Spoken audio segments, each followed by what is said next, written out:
High ভাই, ভালো আছিস? আমি গোটা বিপদে পড়েছি, আমার একটু উপকার করতে হবে খুব। কি করছে? ভাই আমার সপাসে টাকা হলা দিতে হবে, বিশাল আর্জেন্ট দরকার আছে। না না, ওসব টাকা পয়সা আমার কাছে আমি দিতে পারবো। কেন দিবি না কেন? তুই এরকম করিস না আমার সঙ্গে কোনোদিন।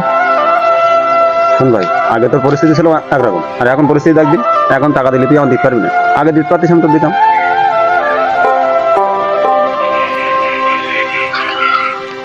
ভাই ভাই, শোন শোন শোন, আমি তো জানি ও তোর অনেক খাস বন্ধু ছিল, ভালো বন্ধু ছিল।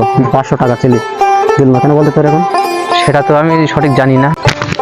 শোন ভাই, আগে তোর ভালো সময় ছিল, টাকা পয়সা ছিল, তোর সাথে চলতো। এখন তোর সময় খারাপ যাচ্ছে, ওই জন্য তোর সাথে আর চলছে না। এই হলো বিষয়, বুঝতে পারলি কিছু? আজকের সমাজে যার টাকা আছে তার সব আছে। তোর কাছে এখন টাকা নেই, তোর সাথে কে থাকবে?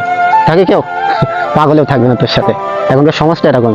তো আমি দিচ্ছি তোর এখন, তুই পরে যখন খুশি তোর সুবিধার মধ্যে আমার দিয়ে দিস, ঠিক আছে? এই নে।